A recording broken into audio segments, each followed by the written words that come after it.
walking on sand and holding your hand.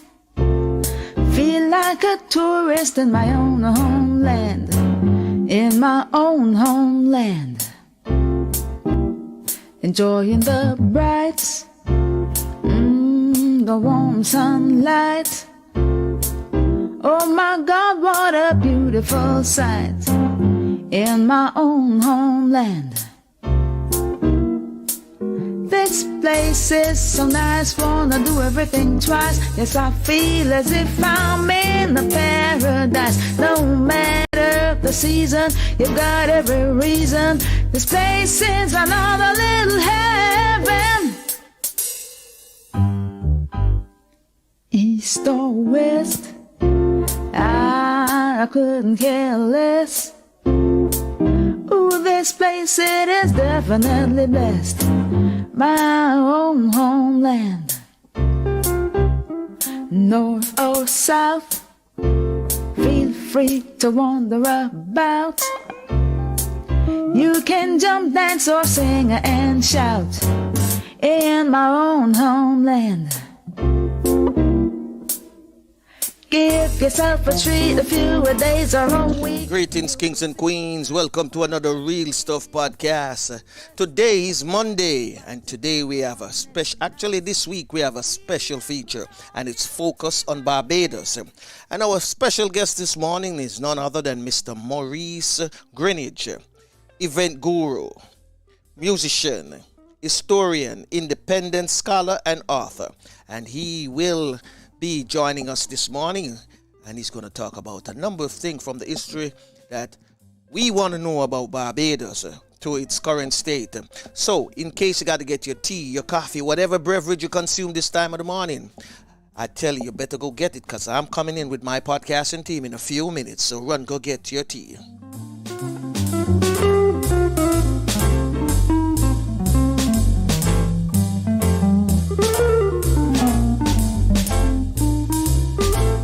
Ruhali Wadani, our time has come.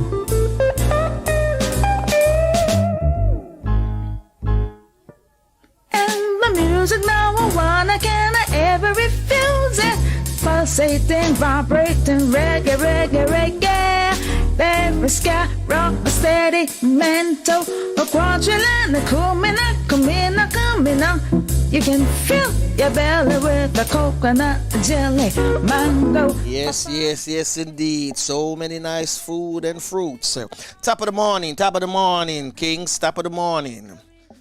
Morning. Good morning. Everybody sound like them to wake up here. Top of the morning.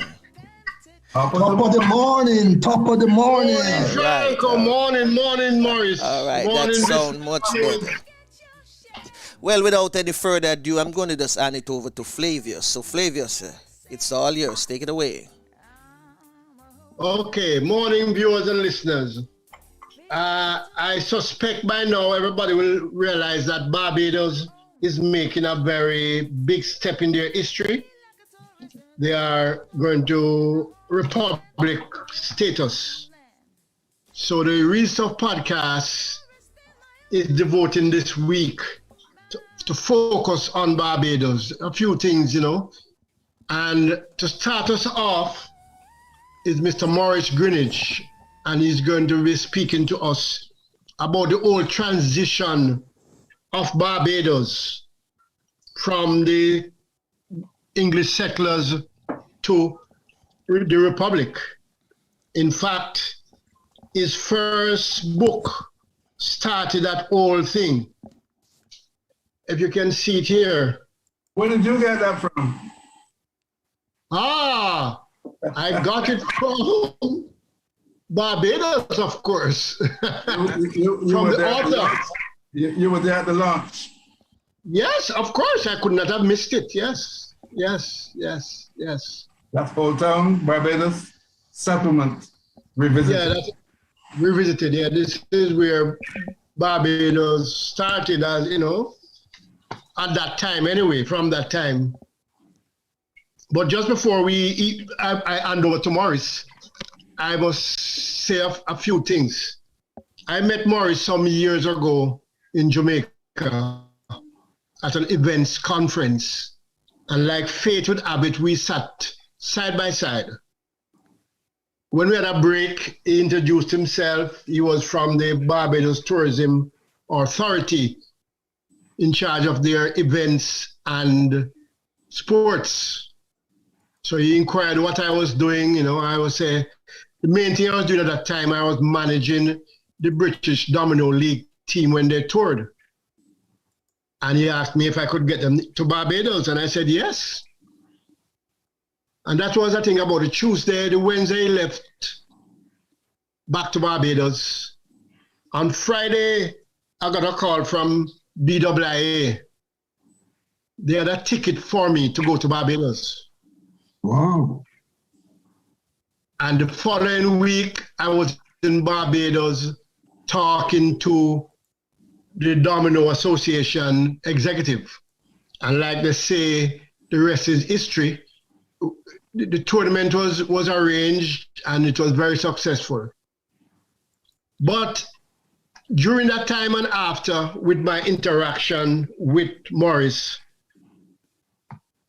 I realized the depth of this man, especially in the as event. I realized that he was an events guru.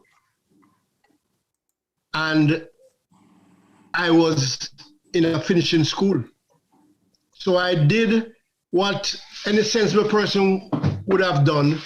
I sat at his feet and completed my events education, among other things. So Morris, I have to say, for the first time publicly, from the bottom of my heart, thank you very much. Pleasure was mine. I certainly enjoyed interacting with you. And of course, visiting Kingston was like coming back home, because I had been in Jamaica from 1969, almost every 3 months, working for a regional insurance company at the time. And I had very fond memories of Jamaica.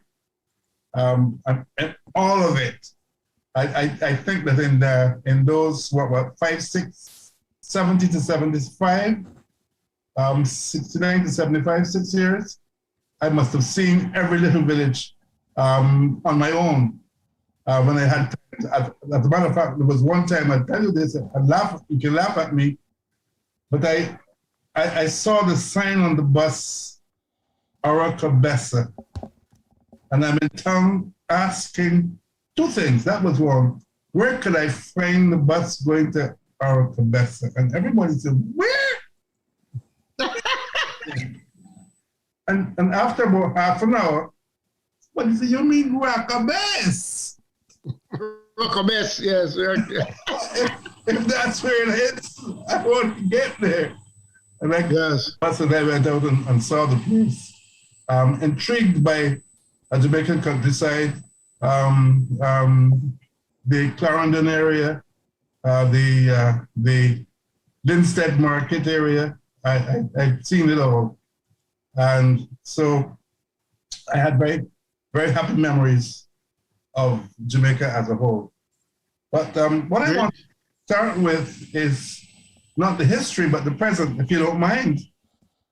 Because Barbadians are now consumed by a couple of things other than the Republic.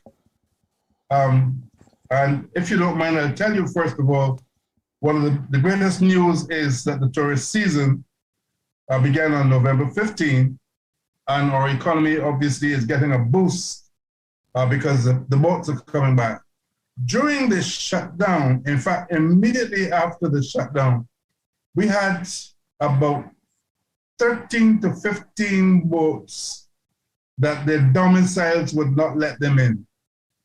So they were all plastered in the ocean around the western sea coast of Barbados.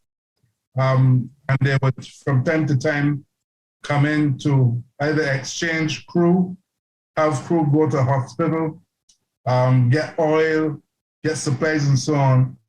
And even though the harbor was not big enough to hold all of them at one stage, most of them said how happy they were that Barbados had opened its arms to help them in a very serious period of time, because remember that the entire maritime world had shut down and these boats were away from home and they could not enter their harbors. We had that problem.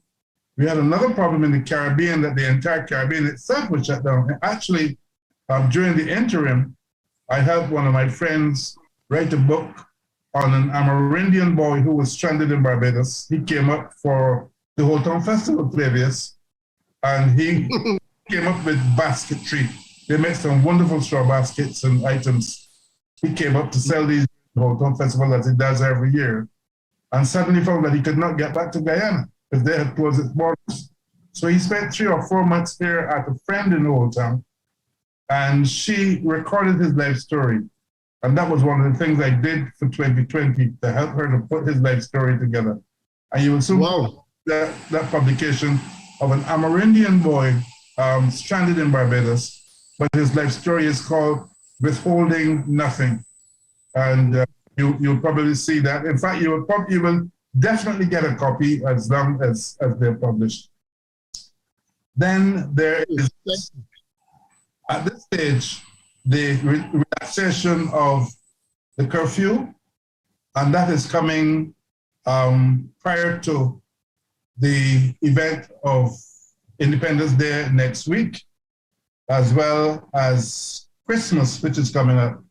And I must tell you that these are the preeminent things that Barbadians are now thinking about in advance of the Republic.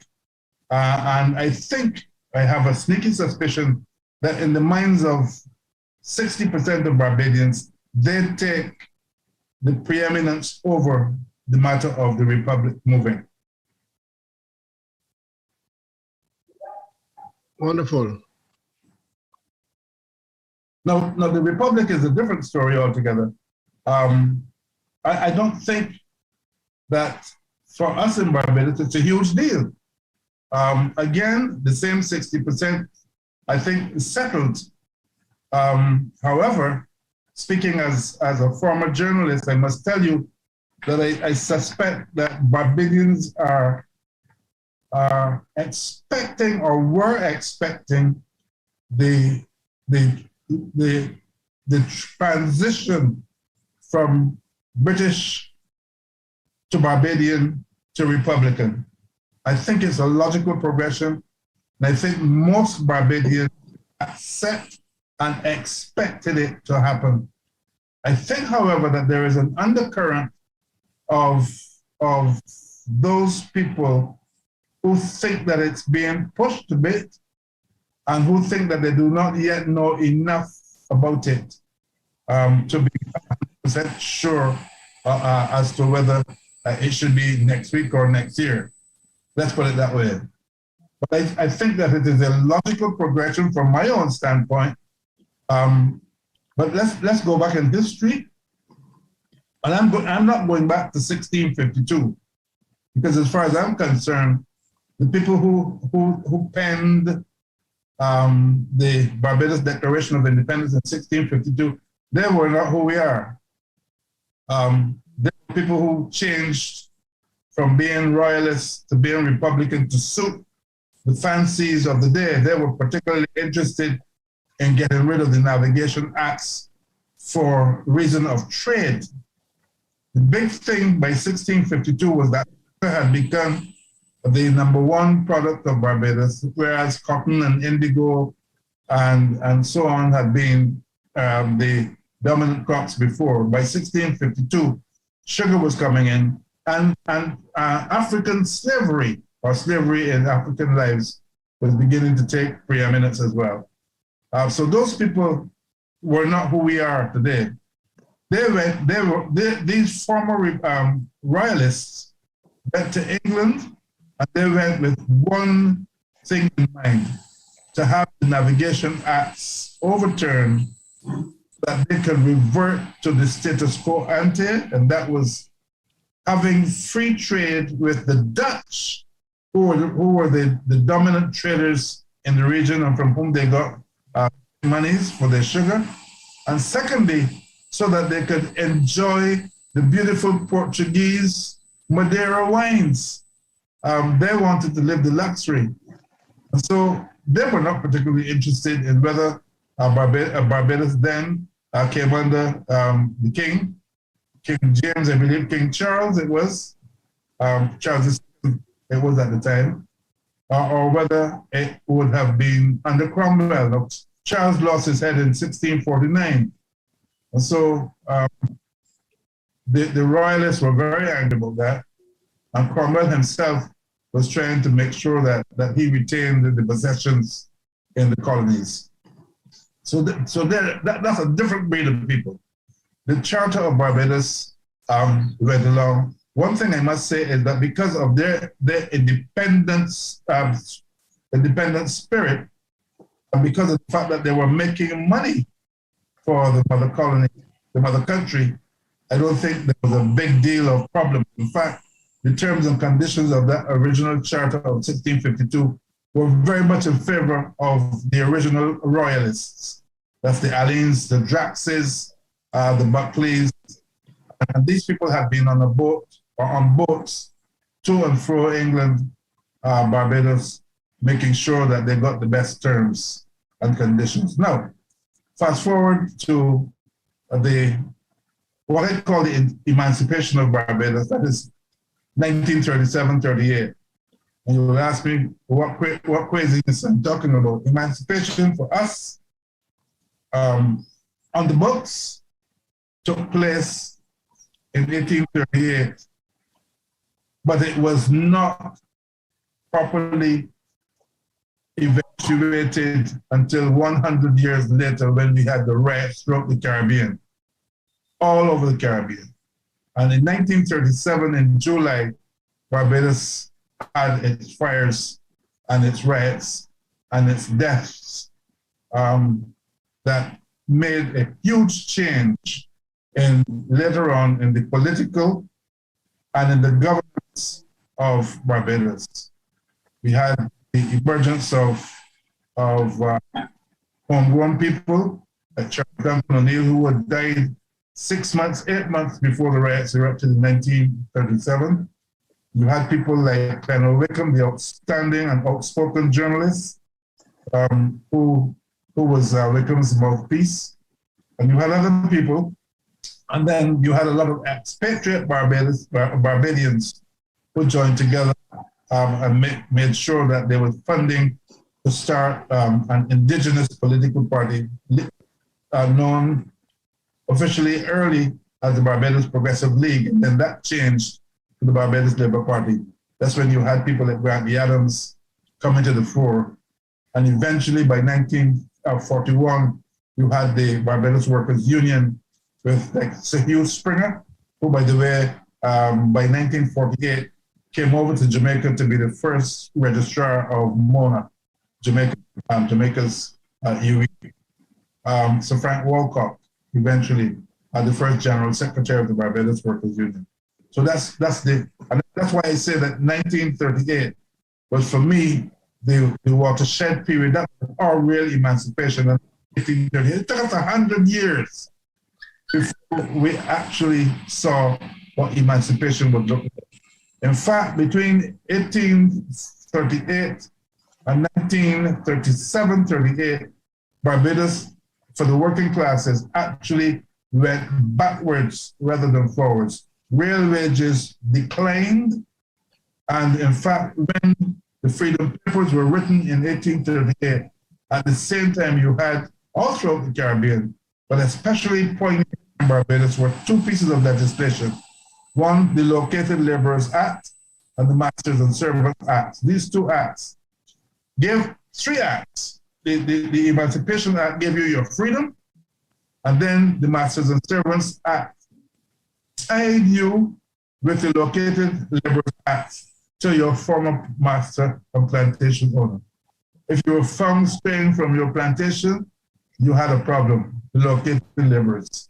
And if you did not have, if you were not working 4 or 5 days a week for your former master, the Masters and Servants Acts ensured that you were taken to court for breach of contract. Whose contract? You didn't sign it, but there was a contract, and implied contract. So it was a huge problem. So after 1937, 38, Barbados, as far as I'm concerned, achieved its emancipation for the working class. So you fast forward to 1961, and this young upstart called Errol Barrow, who, by the way, is the nephew of Charles Duncan O'Neill, a national hero, who had been the mouthpiece of the working classes before this 1937. And he gained the government in 61. And from then, looking at the federation which foundered on the rocks of the Caribbean Sea in 1962, 1 year after, Barrow tried with others to have what, with Carifta and other CARICOM experiments, and none of them seemed to have the political will to succeed. So he went on his own, decided to let Barbados go independent, and that happened on November 30, 1966. Now I want to look at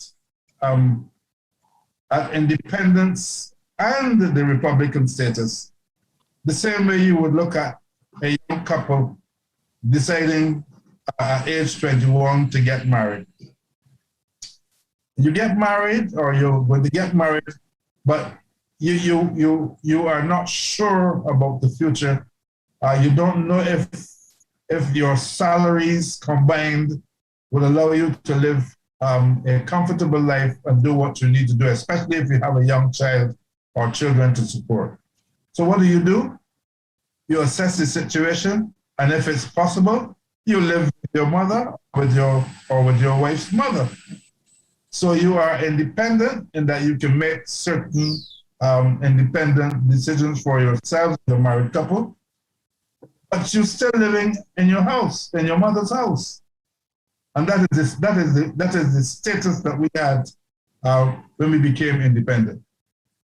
However, a little later in life, you gather enough funds that you can buy or build your own house, and you move out. And what do?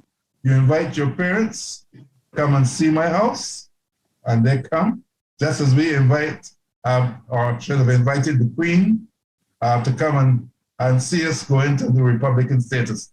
However, I would think that this is quite some time overdue. Speaking personally now, not as a journalist or anything like it. Personally, I would have thought that at 21 years as an independent nation, we would have gone into republic status. However, remember that is the traumatic year in which Errol Barrow, after regaining the government in 1986, died suddenly out of the blue. It was a bolt out of the blue that shook Barbados to its core. And this was the man whom I believe, had he lived, would have gone to that extra rung on the ladder of republic status. That was not to be. And Erskine Sandford, Right Honorable Sir Erskine Sandford, who took over from Barrow, was actually riding a bronco. He was on a wild horse for the rest of the period that he was Prime Minister. He had 1987, which Barbadians gave him, but after that, he started having problems with his own ministers, actually. It was a kind of a self-destruction.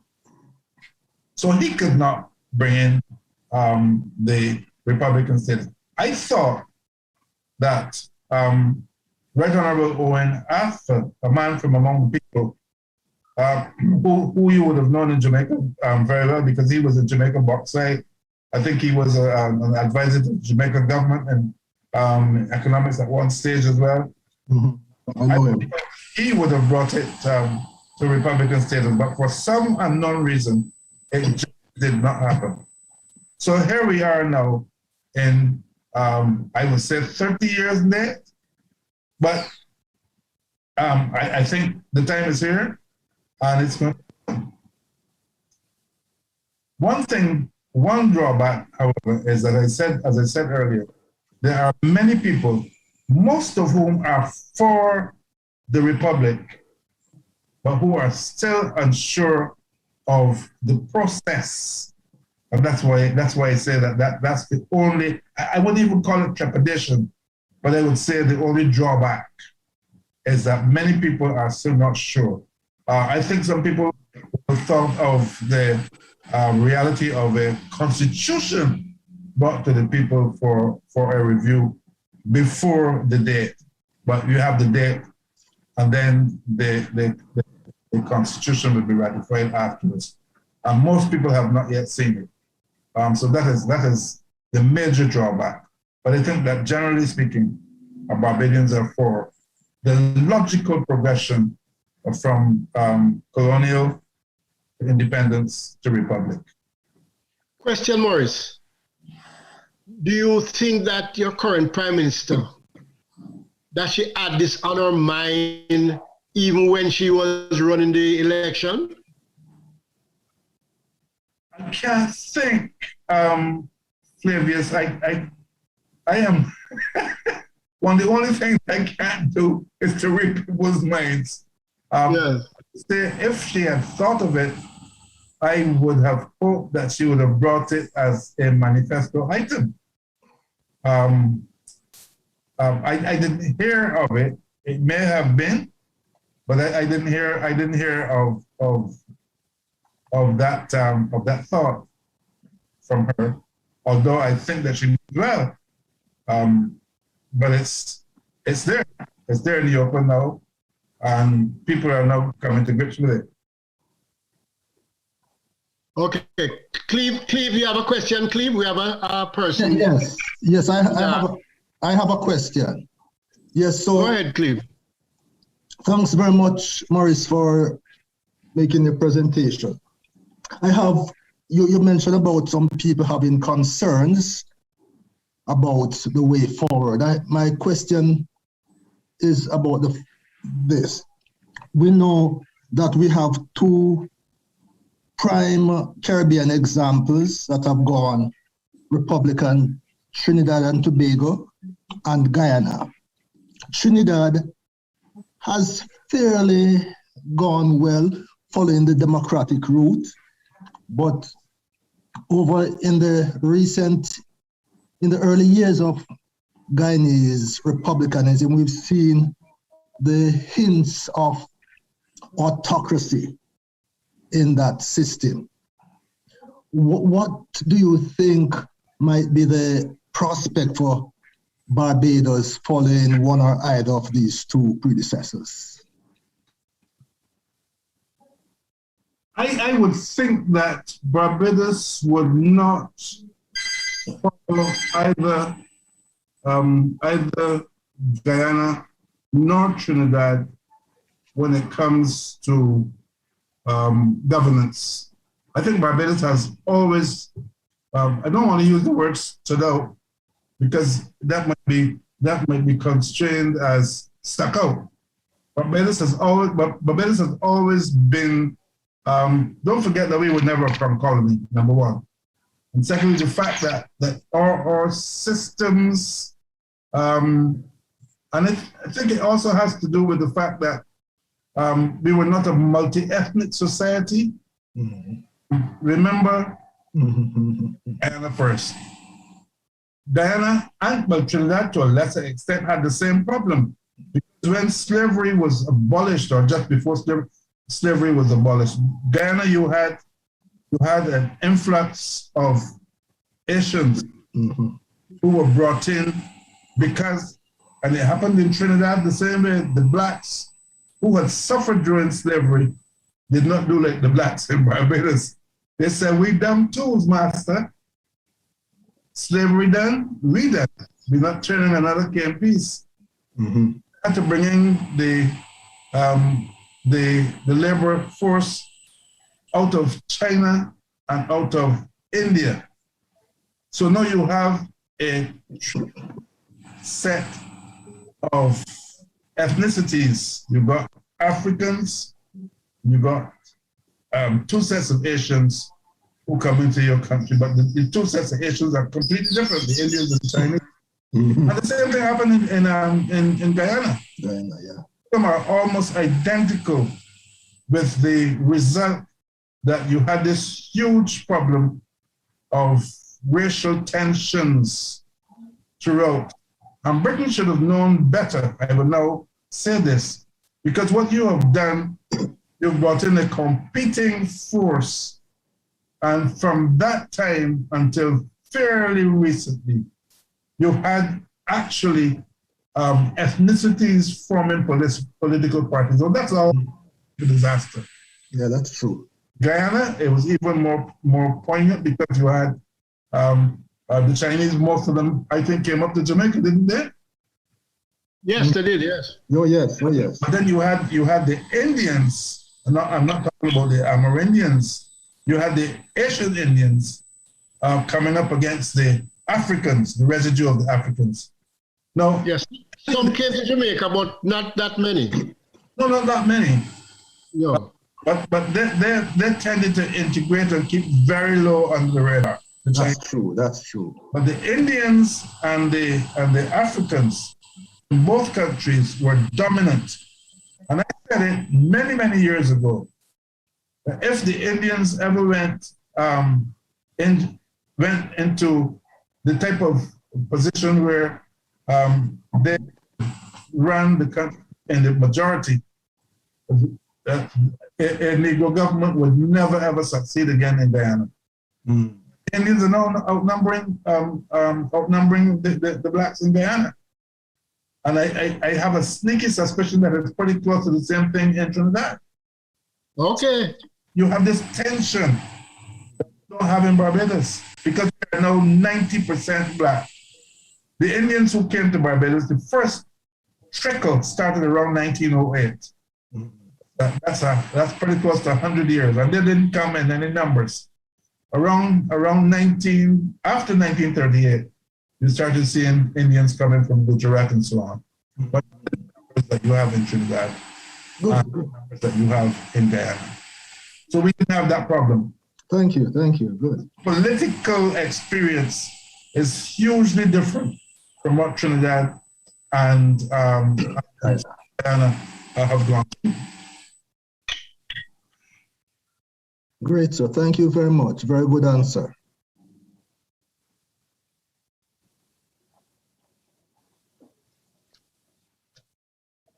Okay, gents, keep going. Keep on going. Yes, Morris. Next week, Tuesday the 30th, is Republic Day, Independence Day. What will happen after that? The sun will rise and the sun will set. The moon will rise and the moon will set. It will fall, hopefully, and life will continue. And unfortunately, we will have COVID with us, and people will continue to test positive, hopefully less and less and less. But life will go on as it is going on today. I went on yesterday. I went on last week. I don't think there's going to be a huge difference.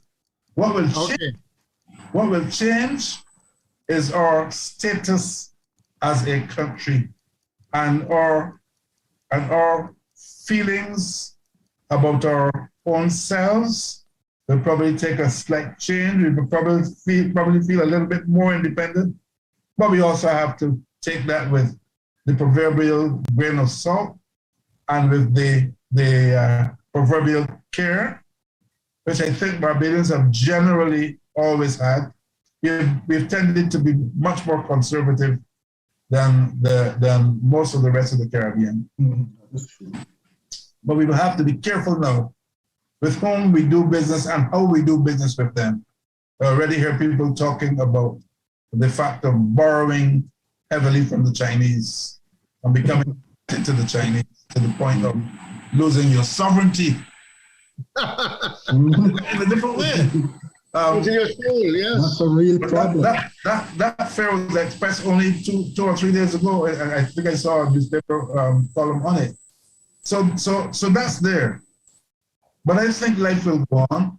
I not think I know life will go on, God permitting. And Barbadians, I hope we'll continue to have the good sense politically that we've had for the last 400 years. Did you know that it's 400 years to 27? To settlement, Flavius said, hold up that book again, 1627 to 21, 27. 17. Yes. Yeah? We were saying in the past 300 years, it's now 400. It's a lot of time. And I think we've learned some lessons. We refuse to learn some lessons, but I think that generally speaking, life will go on. I'm hopeful. An organization like CARICOM, do they have special arrangement for the countries who have become republic? I have not studied that, and I don't think that there's any difference because you've got Trinidad, you've got Guyana. Don't forget Dominique is also a republic. Republic, yeah. So, and Dominica is not doing very well with tourism, for instance, and they have recognized that they have national and natural assets which nobody else has been able to exploit like them. So I don't think it's going to make a big difference on the CARICOM market as well, either. The CARICOM region. It will be a matter of trade. If they mess around and don't get it right, that's going to be a problem. But I think that generally speaking, we already have CARICOM has preference in trade, and that should continue. By the way, now that we're talking trade problems throughout the world. And it started with the ship that blocked the Suez Canal for 3 weeks. And since then, things have escalated to the fact that you've got a whole bunch of ships in California and elsewhere in the States that can't offload. People can't get containers, the actual physical container. And there's a lot of problems with pricing and so on. That's going to be the biggest problem. And whether or not that can be resolved within the next year, we have to wait and see. But CARICOM is not going to be a significant difference as far as I'm concerned. Okay, that's good.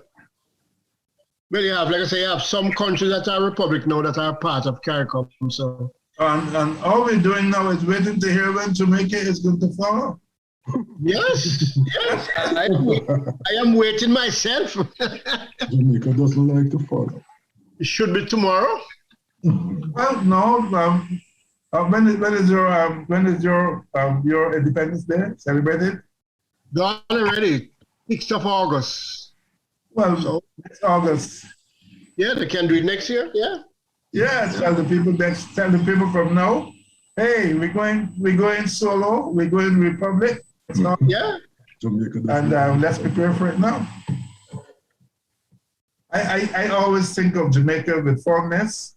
By the way, my first trip, when I saw Paliseros, as it was called then, and this long journey up this long strip of land, until I got up to the cement plant, it was at the time I think it was.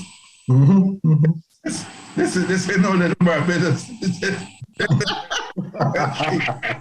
and when my friend Sonny, my taxi driver, took me up from Morris the morning, 5 o'clock. I said to him, I want to see Jamaica at daybreak. So he said, "I come for you at 5 in the morning." I said, "Okay." And he came, and at 5 o'clock we were on top of the hill overlooking the city, and I was astounded, amazed. Tremendous. And the sun was coming up on this sprawling metropolis. You understand that Kingston is the city of Barbados? And here was I looking over 20 miles. Barbados is 21 miles at the longest. And I said, "Oh Lord, it's pretty." He says, sir, look, that God made it. Yes. I've never forgotten those words. 1969, 1970. Okay. Quite a place. Yes. So I wish you of your fine Republican transition next August. I'll come down and join the celebration. Good. Yes. I don't know how it's going to happen because I have not left my house twice in the last year and a half. I was going to the doctor. But somehow, even if I come by Zoom, come. Yes, yes. Yeah, Zoom has been very good to us. Very Yes. good. Yes. Very good to us. And before he says, I forgot him, I have to pay thanks to my grandson who's just 16, and he was able to sort out stuff and get you the promos and stuff. Video, yes.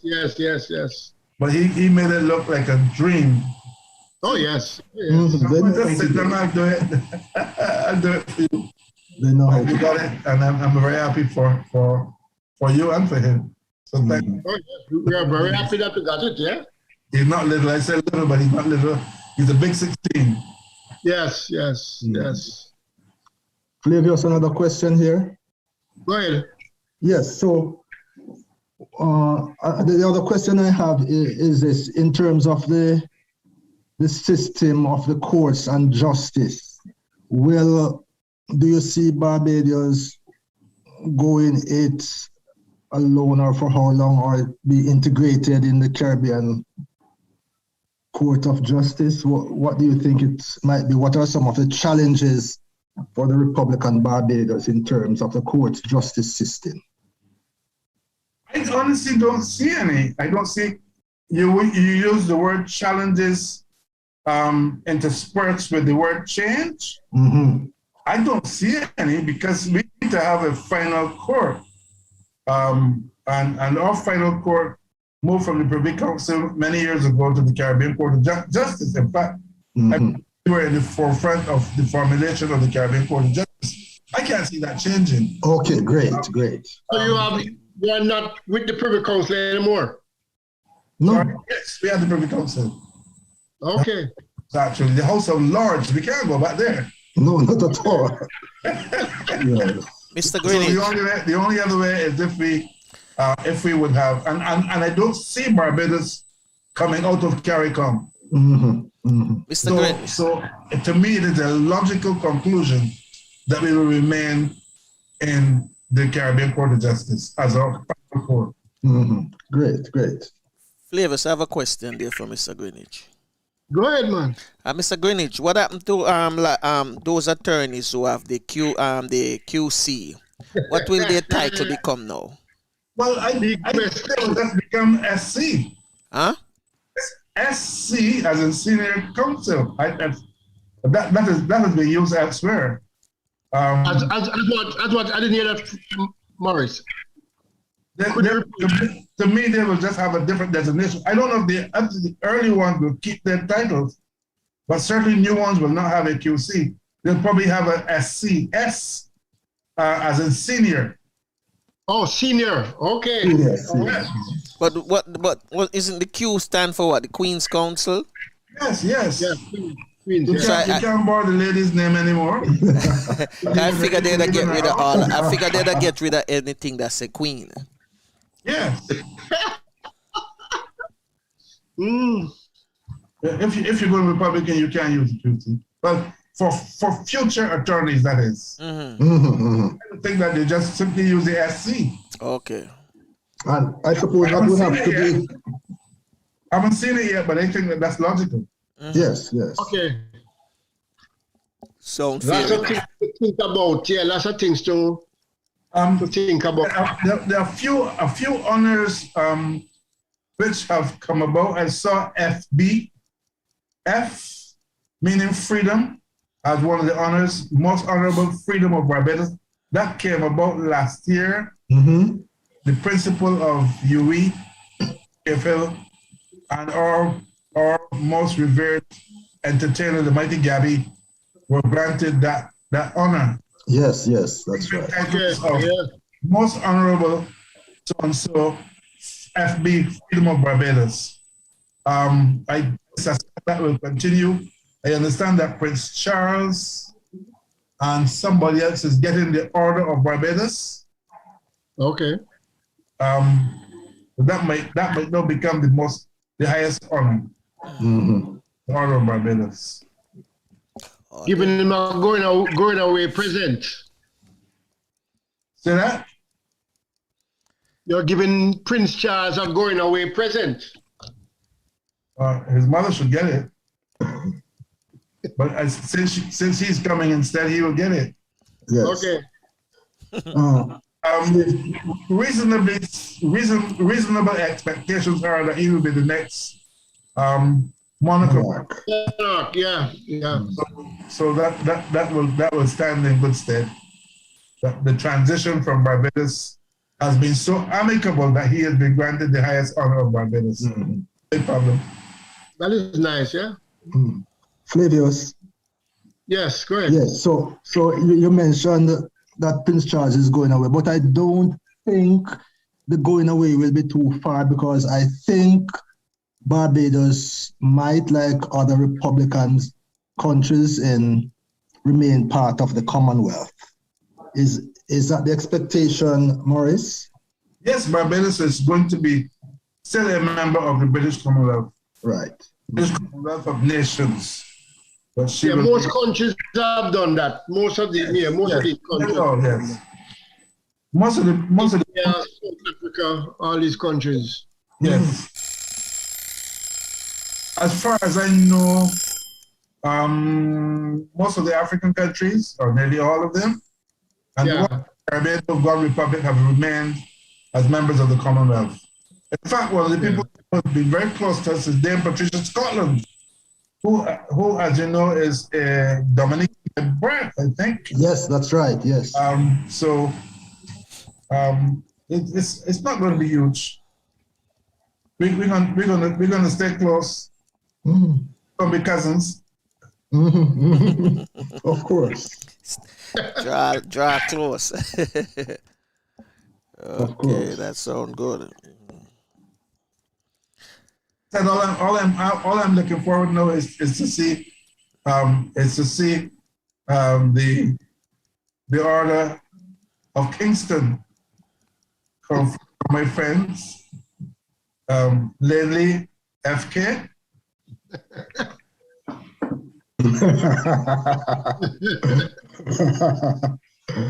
Yes. And then you step up to FJ, which will be the highest. Yes. Yeah. New Zealand and Australia. Go that route. Yeah, we need to go that route, definitely. New Zealand and Australia set some examples. They have Order of Merit. Order of Australia. Also, Gaffrey Sobers, who had, I think he had nationality in Australia for quite some time. Yeah. Australia's highest honor, OA. And OA and OCC, Order of Australia and Order of the Caribbean Community. He's one of only 4 Barbadians. I think only 2 or 3 Daemnita. I can't think of any more Barbadians. And CARICOM has not given out those honors willy-nilly. Very, very sparing there.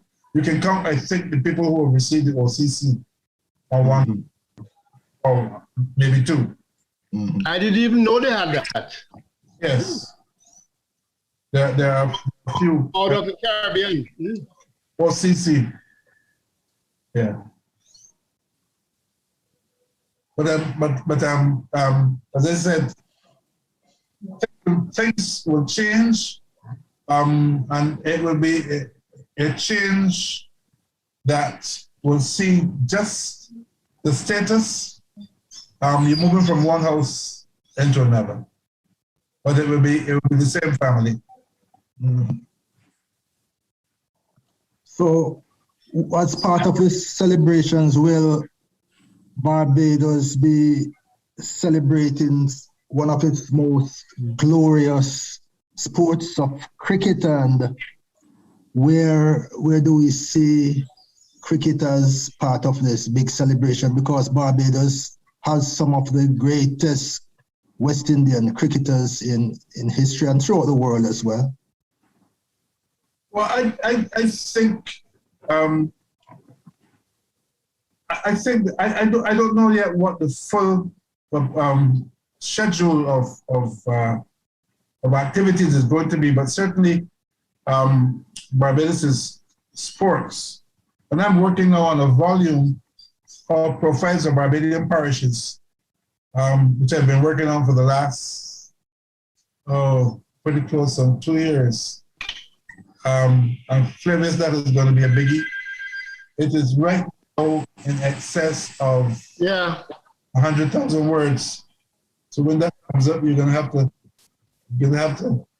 come up and be part of that launch. Yes. It's a big book, and That would be great. Part of it that deals with the history of our sports, especially cricket and bodybuilding. Now, you just lost, and Jamaica and Trinidad, and Jamaica and Barbados have been quite similar in sports. Your two biggest sports, cricket, which is the team sport, and bodybuilding and weightlifting, which has been an individual sport. You just lost Roden. A few weeks ago, and you put him alongside. He's even exploded beyond our Mr. Universe. We had 5 members who won the Mr. Universe titles.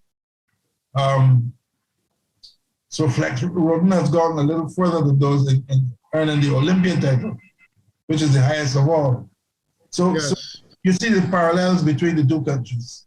Individuals, on the individual, the Barbados had huge amount of individual bodybuilders, and we also had a huge amount of world-beating cricketers.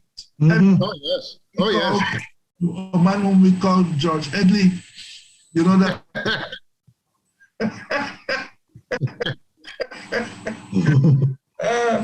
George Headley, of course, his father is from Barbados, so yes. We lent him to Jamaica. That's right. But you know also that my mother is a Headley. Is that right? Yes. George Headley's sister. No, and also my mother was born in Panama. Just like George Headley. Like George Headley. So we have similarities. Actually, when I was growing up, she used to always tell me, well, the first cricket match I attended at the age of 7 was to see him in the only match in which he officially captained West Indies, 1948 at Kensington. Yes. Comes out with his cap on a scant, wins the toss, and comes out. And I think defeated for that is the match in which Everton Weeks virtually made his debut for West Indies. That 1948 series. Weeks got some runs, and then he did some failures, and then he came up to Jamaica and scored 100. And then went to India, and every time he batted, he scored another 100. Then Everton ended up with 5 in consecutive innings, the first to ever do it. Now, George Headley and I, I was a child, I was 7 years old, but my mother always reminded me about this. And so when West Indies were celebrating 50 years Test cricket in 1978, the Barbados Government and Cricket Association brought George Headley to Barbados. That's great. And I had the pleasure of sitting with him at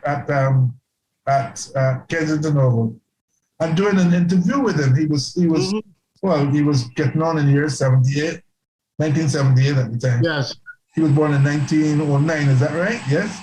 So he would have been just about 69 years old. Mm-hmm.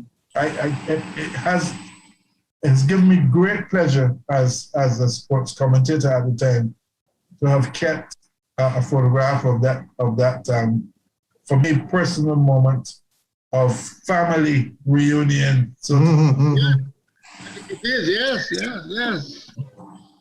Can you imagine? I can't prove blood relationship, but I can tell you that the what we call juxtaposition of families. His father being a Barbadian, and the word Headley is a Northern Barbados name, by the way.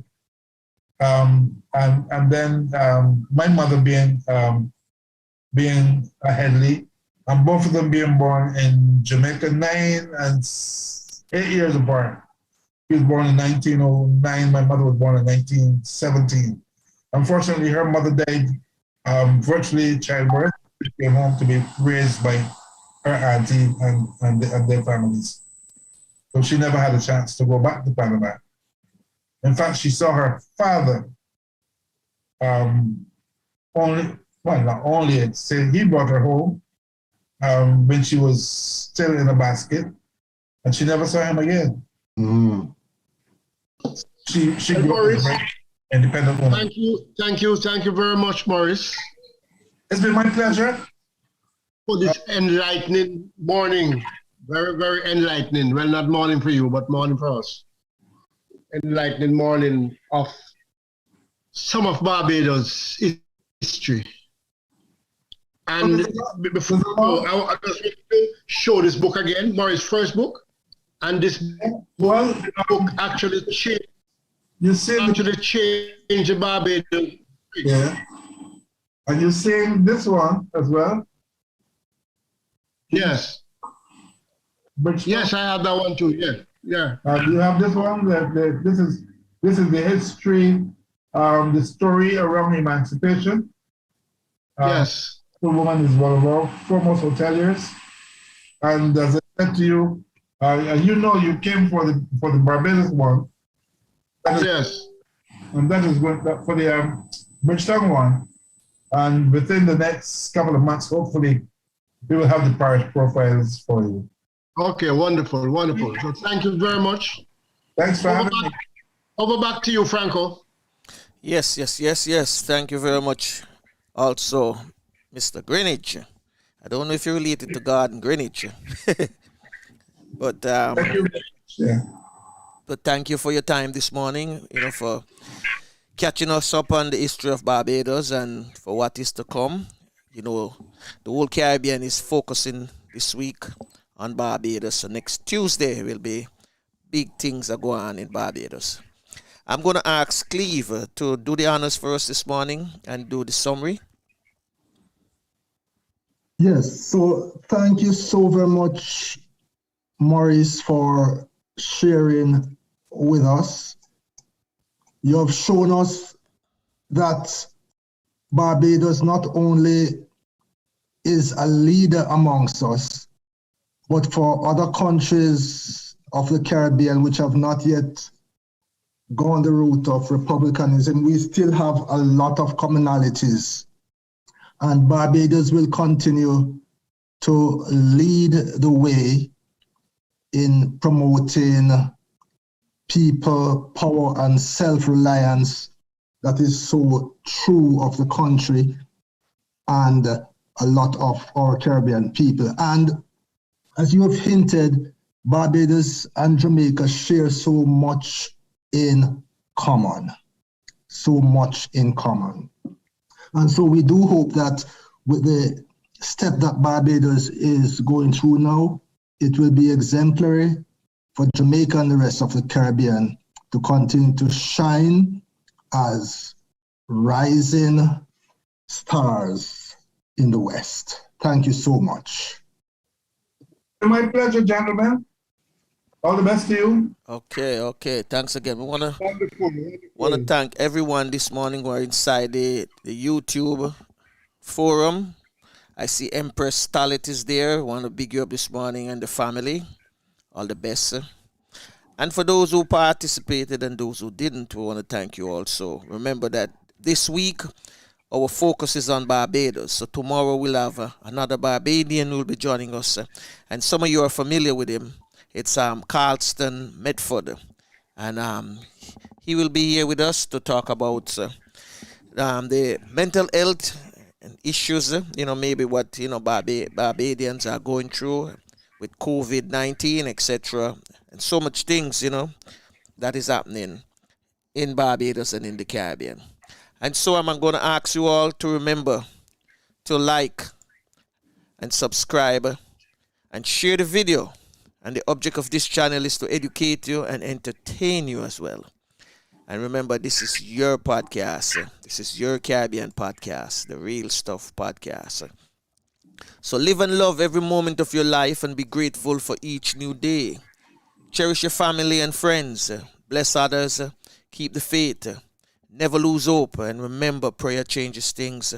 Regardless of what religion you belong to, you must pray and continue to pray.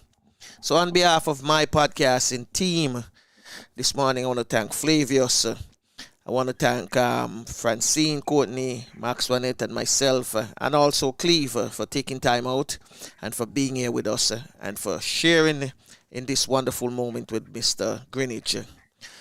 So I'm going to ask you to make sure you have a joyful morning, a joyful afternoon, a joyful evening, whatever time zone you're in. Make sure no one takes away your joy today.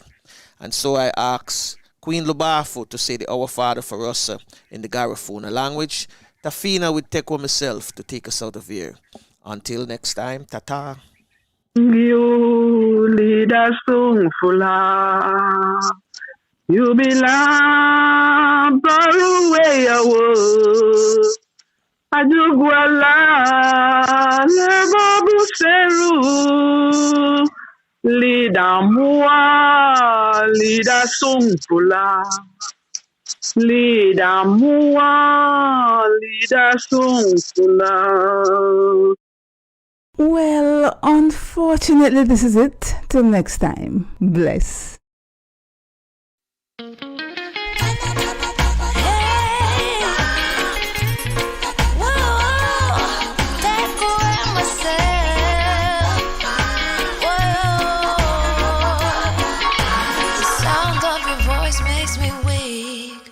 All you gotta do is just speak. One word is enough, and I'm no longer so rough. I forget what I was trying to say. I no longer do what I was gonna do, but you're no good for me. That's why me know I said me if it could flee. Me I fi take away me say. Me I fi take away me say. Me I fi hide like a thief in the night. Me I fi get out of sight. Me I fi take away me say. I fi take away me say. Well, unfortunately, this is it. Till next time. Bless. Shorty, I leave her right. I said, yeah, I find you very hard to resist. But this relationship I'm gonna